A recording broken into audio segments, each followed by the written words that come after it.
റെയിൽവേയിൽ group D പോസ്റ്റിലേക്ക് അപേക്ഷ നൽകാനുള്ള അവസാന തീയതി നീട്ടിയിട്ടുണ്ട്. ലാസ്റ്റ് ഡേറ്റ് എക്സ്റ്റെൻഡ് ചെയ്തിട്ടുണ്ട്. അപ്പോൾ അതിനെക്കുറിച്ചുള്ളൊരു വീഡിയോ ആണ്. അത് മാത്രമല്ല, ഇതിലേക്ക് കാറ്റഗറി സർട്ടിഫിക്കറ്റ് SC ST OBCൻ്റെ കാറ്റഗറി സർട്ടിഫിക്കറ്റിൽ കുറേ ആളുകൾക്ക് ഡൗട്ട് ഉണ്ട്. അതിനെക്കുറിച്ചിട്ടുള്ള ഒരു കോമൺ ആയിട്ടുള്ളൊരു വീഡിയോ ആണ്. അപ്പോൾ നിങ്ങൾ യൂസ്ഫുൾ ആണെങ്കിൽ നിങ്ങൾ കൂട്ടുകാരിലേക്ക് ഷെയർ ചെയ്യുക, ലൈക്ക് ചെയ്യുക. പിന്നെ ലാസ്റ്റ് ഡേറ്റ് എക്സ്റ്റെൻഡ് ചെയ്തത് പലരും അറിയാതെ പോകാൻ സാധ്യതയുണ്ട്. നമുക്ക് ഫെബ്രുവരി 22 ആയിരുന്നു ഇതിൻ്റെ ലാസ്റ്റ് ഡേറ്റ്. അത് മാർച്ചിലേക്ക് മാറ്റിയിട്ടുണ്ട്. അതിൻ്റെ കാര്യങ്ങൾ നോട്ടീസ് വെച്ച് ഞാൻ പറഞ്ഞുതരാം. അത് മാത്രമല്ല, നമുക്ക് എഡിറ്റ് ചെയ്യുന്ന ഡേറ്റും ഒക്കെ മാറ്റിയിട്ടുണ്ട്. ആ കാര്യങ്ങളെല്ലാം വീഡിയോയിൽ വിശദമാക്കുന്നുണ്ട്. അതുകൊണ്ട് മാക്സിമം നിങ്ങളുടെ കൂട്ടുകാരിലേക്ക് നിങ്ങൾ ഷെയർ ചെയ്ത് കൊടുക്കുക. കാരണം പലരും എന്തെങ്കിലും ലാസ്റ്റ് ഡേറ്റ് ആയല്ലോ, ഇനി 2 ദിവസമല്ലേ ഉള്ളൂ വിചാരിച്ചിട്ട് നമ്മൾ എന്ത് ചെയ്യും, അപ്ലൈ ചെയ്യാതിരിക്കും. കാറ്റഗറി സർട്ടിഫിക്കറ്റ് ഒപ്പിക്കണം അങ്ങനെയൊക്കെ പറഞ്ഞിട്ട് നമ്മൾ അപ്ലൈ ചെയ്യാതിരിക്കും. അപ്പോൾ ആ ഒരു കാര്യം കൊണ്ട് തന്നെ നിങ്ങൾ മാക്സിമം നിങ്ങളുടെ സ്റ്റാറ്റസ് ആക്കുക, അല്ലെങ്കിൽ ഷെയർ ചെയ്യുകയൊക്കെ ചെയ്യുക. എല്ലാവരിലേക്കും നിങ്ങളത് സ്പ്രെഡ് ചെയ്യുക. അപ്പോൾ നമുക്ക് ഇതിൻ്റെ നേരെ ഒഫീഷ്യൽ നോട്ടിഫിക്കേഷൻ വരാം. നമ്മുടെ ചാനൽ യൂസ്ഫുൾ ആണെങ്കിൽ സബ്സ്ക്രൈബ് ചെയ്യാൻ മറക്കണ്ട.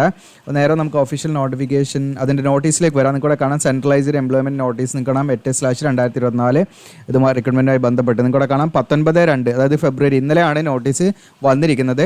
കാണാം chairperson railway recruitment board RRB എന്നൊക്കെ കാണാം. അപ്പോൾ ഇതിൽ നിങ്ങൾക്കൂടെ കാണാം ഗ്രൂപ്പ് ഡി പോസ്റ്റ്, അതായത് ലെവൽ 1 പോസ്റ്റ് ഗ്രൂപ്പ് ഡി പോസ്റ്റിൻ്റെ ലാസ്റ്റ് നമുക്ക് അപ്ലൈ ചെയ്യേണ്ട അവസാന തീയതി എന്ന് പറയുന്നത്, ഓൺലൈനായിട്ട് അപ്ലൈ ചെയ്യേണ്ട അവസാന തീയതി ഫെബ്രുവരി 22 ആയിരുന്നു. മുൻപ് നോട്ടിഫിക്കേഷൻ പ്രകാരം, ഒഫീഷ്യൽ നോട്ടിഫിക്കേഷൻ പ്രകാരം 22 ആയിരുന്നു. അത് നിങ്ങൾക്ക് ഇവിടെ കാണാം മാർച്ച് 1 എന്ത് ചെയ്തിട്ടുണ്ട്, മാറ്റിയിട്ടുണ്ട്. ഓക്കെ, അപ്പോൾ നമുക്ക് ഒരാഴ്ചയുടെ മുകളിൽ നമുക്ക് എന്താണ്, ഏകദേശം ഒരാഴ്ച അല്ലേ, നമുക്ക് ഏകദേശം ഒരാഴ്ചയോളം നമുക്ക് എന്ത് ചെയ്തിട്ടുണ്ട്, ഇതിലേക്ക് ഡേറ്റ് എക്സ്റ്റെൻഡ് ചെയ്തിട്ടുണ്ട്. അപ്പം മാർച്ച് 1 വരെ നിങ്ങൾക്ക് എന്ത് ചെയ്യാം, ഇതിലേക്ക് അപ്ലൈ ചെയ്യാം. ഓക്കെ, മാർച്ച് 1 വരെ നിങ്ങൾക്ക് ലാസ്റ്റ് ഡേറ്റ് ആണ്. മാർച്ച് 1 വരെ ഇതിലേക്ക് ഓൺലൈനായിട്ട് അപ്ലൈ ചെയ്യാം.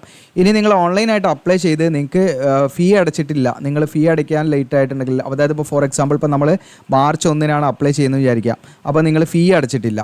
ഓക്കെ, അതിന് ഫീ നിങ്ങൾക്ക് എത്ര വരെ വേണമെങ്കിലും അടയ്ക്കാം, മാർച്ച് 3 വരെ അടയ്ക്കാം. ഓക്കെ, നിങ്ങൾ ആപ്ലിക്കേഷൻ കംപ്ലീറ്റ് ചെയ്താൽ അത് ഫീ അടയ്ക്കാൻ പാടാണെങ്കിൽ നിങ്ങൾക്ക് എന്ത് ചെയ്യാം, ഇവിടെ കാണാം closing date and time for application fee payment after closing date of online submission. അതായത് മുൻപ് ഇത് 24/2 ആയിരുന്നു. 22 നമ്മൾ അപേക്ഷ കംപ്ലീറ്റ് ചെയ്യണം, അതായത് നമ്മുടെ അപ്ലിക്കേഷൻ കംപ്ലീറ്റ് ചെയ്യണം. ഫീ പേയ്മെൻറ്റ് നമുക്ക് 24 വരെ, 2 ദിവസം പാടെ നമുക്ക് ഫീ പേയ്മെൻറ്റ് മാത്രം ചെയ്യാത്തവരാണെങ്കിൽ ഫീ പേയ്മെൻറ്റ് ചെയ്യാനുള്ള ഓപ്ഷൻ ഉണ്ടായിരുന്നു. അത് എന്ത് ചെയ്തു, ഇപ്പോൾ മാർച്ച് 3 വരെ എന്ത് ചെയ്ത് എക്സ്റ്റെൻഡ് ചെയ്ത്. അപ്പോൾ നിങ്ങൾ മാർച്ച് 3 കാത്തിക്കണ്ട, ഈ 1/3/2025 തന്നെ നിങ്ങളത് കംപ്ലീറ്റ് ചെയ്യുക. ഇൻ കേസ് നിങ്ങൾ ആരെങ്കിലും ഫീ മാത്രമേ ഇനി അടയ്ക്കാനുള്ളതെങ്കിൽ നിങ്ങൾക്ക് മാർച്ച് 3 വരെ എന്ത് ചെയ്യാം, അടയ്ക്കാനുള്ള ഓപ്ഷൻ ഉണ്ട് എന്നുള്ളതാണ്. ഇനി നിങ്ങൾക്ക് എന്തെങ്കിലും തെറ്റുകൾ വന്നു പോയാൽ, നമ്മുടെ അപേക്ഷയിൽ നമ്മൾ രജിസ്റ്റർ ചെയ്യുന്ന സമയത്തുള്ള ഡീറ്റെയിൽസ് ഒഴികെ, അതായത് നമ്മുടെ രജിസ്ട്രേഷൻ ചെയ്യുന്നുണ്ടല്ലോ, നമ്മുടെ പേര്, മൊബൈൽ നമ്പർ, മെയിൽ ID അങ്ങനെയുള്ള ഡീറ്റെയിൽസ് ഒന്നും മാറ്റാൻ പറ്റില്ല. അതോടൊപ്പം നമ്മൾ ചൂസ് ചെയ്യുന്ന RRB മാറ്റാൻ പറ്റില്ല. അപ്പോൾ നിങ്ങൾ ചെന്നൈ ചൂസ് ചെയ്താൽ പിന്നെ അത് പെർമനൻ്റ് ആണ്, അത് മാറ്റാൻ പറ്റില്ല. ആ ഡീറ്റെയിൽസ് അല്ലാതെ ബാക്കി എല്ലാ ഡീറ്റെയിൽസും നമുക്ക് എന്ത് ചെയ്യാം, എഡിറ്റ് ചെയ്യാം. അങ്ങനെ എഡിറ്റ് ചെയ്യാൻ മുൻപത്തെ ഡേറ്റ് പ്രകാരം ഫെബ്രുവരി 25 ആയിരുന്നു. 25 മുതൽ മാർച്ച് 6 വരെ ആയിരുന്നു സമയം. അതിപ്പം ഡേറ്റ് മാറിയത് കൊണ്ട് നിങ്ങൾക്കിതാ ഈ ഡേറ്റ് നിങ്ങൾ നോട്ട് ചെയ്ത് വെക്കുക. മാർച്ച് 4 മുതൽ നിങ്ങൾക്ക് മാർച്ച് 13 വരെയാണ് അത് നിങ്ങൾക്ക് എഡിറ്റ് ചെയ്യാനുള്ള ഓപ്ഷൻ. ഓക്കെ, അപ്പോൾ ഇത്രയും ചേഞ്ചസ് ആണ് വന്നിരിക്കുന്നത്. ഞാൻ പറഞ്ഞ കാര്യങ്ങൾ മനസ്സിലായിട്ടുണ്ടായെന്ന് വിചാരിക്കുന്നു. അപ്പോൾ എക്സിസ്റ്റിംഗ് എന്ന് പറഞ്ഞാൽ ഓൾറെഡി മുൻപ് ഉണ്ടായിരുന്ന ഡേറ്റുകളാണിത്. ഇതൊക്കെ എന്ത് ചെയ്തു, നമുക്ക് ഡിലീറ്റ് ചെയ്യാം. ഇപ്പം നിലവിൽ ലൈവ് ആയിരിക്കുന്ന, അത് ജസ്റ്റ് ചെയ്യുന്നതൊന്ന് ഇറേസ് ചെയ്യട്ടെ. നമുക്ക് ലൈവ് ആയിരിക്കുന്ന കണ്ടീഷൻസ്, അതായത് ഇതാണ് നമ്മൾ ഇപ്പം ഫോളോ ചെയ്യേണ്ട ഡേറ്റ്. നമ്മളിപ്പം ഫോളോ ചെയ്യേണ്ട ഡേറ്റ് ഈ പറയുന്ന കോളത്തിലുള്ളതാണ്. ഈ കോളത്തിലുള്ളതാണ് നമ്മൾ ഫോളോ ചെയ്യേണ്ട ഡേറ്റ്. അപ്പോൾ അത് പ്രത്യേകം ശ്രദ്ധിക്കട്ടോ. Last date March 1. ഇനി നിങ്ങൾക്ക് ഫീ പേയ്മെൻറ്റ് ചെയ്തില്ലെങ്കിൽ മാർച്ച് 3 വരെ ഫീ പേയ്മെൻറ്റ് ചെയ്യാം. ഇനി നിങ്ങൾ അപേക്ഷയിലും തെറ്റുകൾ വന്നാൽ നിങ്ങൾക്ക് എന്ത് ചെയ്യാം, 4 മുതൽ 13 വരെ നിങ്ങൾക്ക് എന്ത് ചെയ്യാം, അത് എഡിറ്റ് ചെയ്യാം. ഇതാണ് ഇതിൻ്റെ എന്താണ് നമ്മുടെ ഡേറ്റുമായിട്ട് ബന്ധപ്പെട്ട് വന്ന നോട്ടീസാണ്. ഇന്നലെയാണ് നോട്ടീസ് വന്നത്. ഇനി നമ്മൾ ഈ പറയുന്ന ഓൺലൈൻ അപേക്ഷയിൽ നമ്മൾ അപ്ലൈ ചെയ്യുമ്പോൾ ശ്രദ്ധിക്കേണ്ട കുറച്ച് കാര്യങ്ങളാണ്. അപ്പോൾ ഒന്ന്, നിങ്ങൾക്ക് കാറ്റഗറി സർട്ടിഫിക്കറ്റ് ആണ്. കാറ്റഗറി സർട്ടിഫിക്കറ്റ് എന്ന് പറഞ്ഞപ്പോൾ ഫോർ എക്സാമ്പിൾ OBC കാൻഡിഡേറ്റ്സ് ഉണ്ട്. ഈ OBCയിൽ തന്നെ 2 കാറ്റഗറി ആയിട്ടാണ്. അത് നമ്മുടെ വരുമാനത്തിനനുസരിച്ചിട്ടാണ്, വാർഷിക വരുമാനത്തിനനുസരിച്ചിട്ടാണ്. എനിക്ക് എൻ്റെ ഓർമ്മ ശരിയെങ്കിൽ ഏകദേശം 8 ലക്ഷമോ 7 ലക്ഷമോ അങ്ങനെ തോന്നാണ് എൻ്റെ ഒരു കണക്ക് കിട്ടും. അത് നിങ്ങൾ കറക്റ്റ് നിങ്ങൾക്ക് ജസ്റ്റ് ഗൂഗിൾ ചെയ്താൽ കാണും. ഓക്കെ, അപ്പോൾ ആ ഒരു നിശ്ചിത വാർഷിക വരുമാനത്തിന് താഴെയുള്ളവർക്ക് എന്ത് കിട്ടുള്ളൂ, ഈ പറയുന്ന OBC നോൺ ക്രിമിനൽ സർട്ടിഫിക്കറ്റ് കിട്ടുള്ളൂ. അതായത് OBCയിൽ തന്നെ നമുക്ക് എന്തുണ്ട്, നോൺ ക്രിമിനൽ NCL എന്ന് പറയും. ഈ NCL സർട്ടിഫിക്കറ്റ് ഉണ്ടെങ്കിലേ നമുക്ക് സെൻട്രൽ ഗവൺമെൻറ് എന്താണ് ഈ പറയുന്ന റിലാക്സേഷൻ, റിസർവേഷനൊക്കെ ലഭിക്കുകയുള്ളൂ. ഇനി അതല്ല, നിങ്ങൾ എന്താണ് ഈ പറയുന്ന നിശ്ചിത വരുമാനത്തിന് മുകളിലുള്ളവരാണെങ്കിൽ നിങ്ങൾക്ക് NCL സർട്ടിഫിക്കറ്റ് കിട്ടൂല. ഓക്കെ, നിങ്ങൾ OBC കാൻഡിഡേറ്റ്സ്, OBC ക്രിമിലിയർ എന്ന് പറയും. Okay, creamy layer. അപ്പോൾ നമ്മൾ ഈ പറയുന്ന ക്രിമിലിയർ വിഭാഗത്തിൽപ്പെട്ടവർക്ക് എന്ത് കിട്ടില്ല, സർട്ടിഫിക്കറ്റ് ഒന്നും കിട്ടില്ല. അപ്പോൾ OBC നോൺ ക്രിമിലിയർ OBC ആയിട്ടുള്ള എല്ലാ ഉദ്യോഗാർത്ഥികൾക്കും കിട്ടുന്ന സംഭവമല്ല.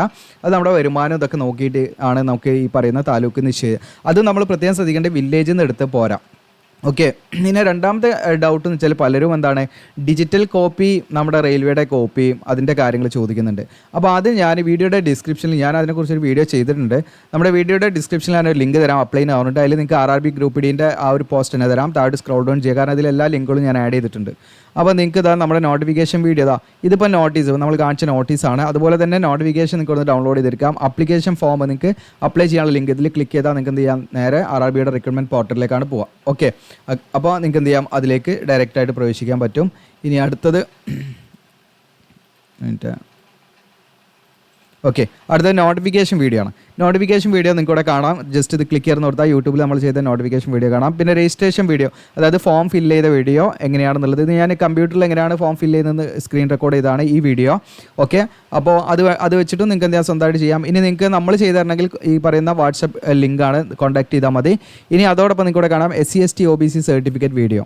അപ്പോൾ ഇതിനെക്കുറിച്ച് ഞാനൊരു വീഡിയോ ചെയ്തിട്ടുണ്ട്. നിങ്ങൾക്ക് എന്ത് ചെയ്യാം, ഡയറക്റ്റ് ലിങ്ക് അവിടെ കൊണ്ട് SC/ST OBC സർട്ടിഫിക്കറ്റ് വീഡിയോ നിങ്ങൾക്ക് ക്ലിക്ക് ചെയ്ത് നിർത്താൽ യൂട്യൂബിൽ നിന്ന് വീഡിയോസ് കാണാൻ പറ്റും. അപ്പോൾ അതിൽ ഞാൻ കാര്യങ്ങളൊക്കെ പറയുന്നുണ്ട്. ബാക്കിയൊക്കെ നിങ്ങളുടെ ചോയ്സാണ്, നിങ്ങളനുസരിച്ച് ചെയ്യാം. ഓക്കെ. പിന്നെ നമ്മൾ മൊബൈലിൽ എങ്ങനെയാണ് നമ്മൾ ഗ്രൂപ്പ് ഡിയിലേക്ക് അപ്ലൈ ചെയ്യുന്നത്? ഇപ്പോൾ പലരും മൊബൈൽ യൂസ് ചെയ്യുന്നുണ്ടല്ലോ. അപ്പോൾ നിങ്ങൾക്ക് തന്നെ നിങ്ങളുടെ വീട്ടിലിരുന്ന് എന്ത് ചെയ്യാം, ഫോം ഫില്ല് ചെയ്യാം. അപ്പോൾ അത് മൊബൈലിൽ എങ്ങനെയാണ് നമ്മൾ ഓൺലൈൻ ഫോം ഫില്ലിങ്ങിൻ്റെ വീഡിയോ ആണ്. ജസ്റ്റ് വാച്ച് ഓൺ യൂട്യൂബ് എന്ന് ക്ലിക്ക് ചെയ്താൽ നിങ്ങൾക്ക് അതിലും കാണാൻ.